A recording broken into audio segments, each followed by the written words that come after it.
Good evening, I'm Angie Bevan. David Scott has the night off. Today marks 1 year since Larry Jackson Jr., a 32-year-old Austin man, was killed by a former Austin police detective.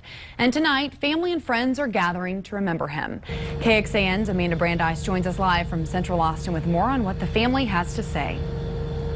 Well, as you can imagine, tonight's vigil was very emotional. A year ago today, Larry Jackson was killed under the bridge behind me on 38th Street.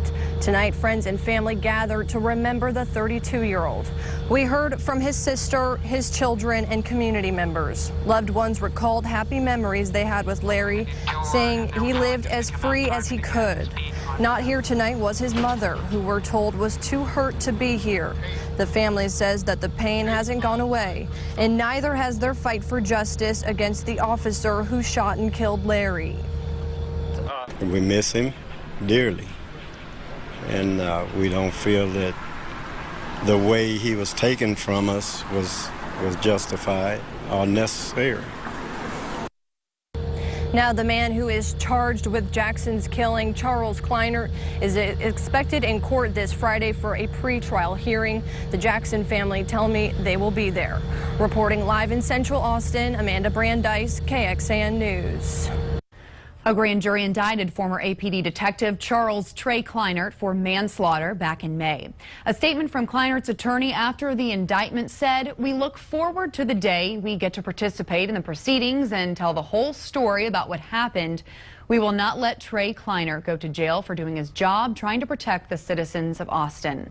Kleinert was supposed to have his first hearing back in June, but it was reset for this Friday, August 1st.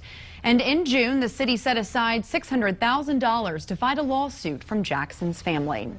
No Austin police officer had ever been indicted on criminal charges after a shooting until this case, but some officers have lost their jobs. Taking a closer look, in 2005, Officer Julie Schroeder killed an 18-year-old man in southeast Austin.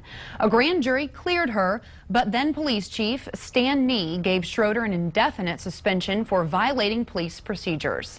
And last year, Officer Justin Boehm lost his job after firing his gun at a man after a traffic stop in East Austin. The bullet missed the man, but Chief Acevedo said that Boehm did not follow proper procedure. A Central Texas officer, though, has been charged with murder this year. A former Bastrop County Sheriff's Deputy, Daniel Willis, was indicted on murder charges last month. Deputy Willis was responding to a call about a fight between two men. When he arrived at the home, Yvette Smith walked under the porch and was shot twice. Originally, the sheriff's office said Smith was armed, but later they said she had no weapons on her.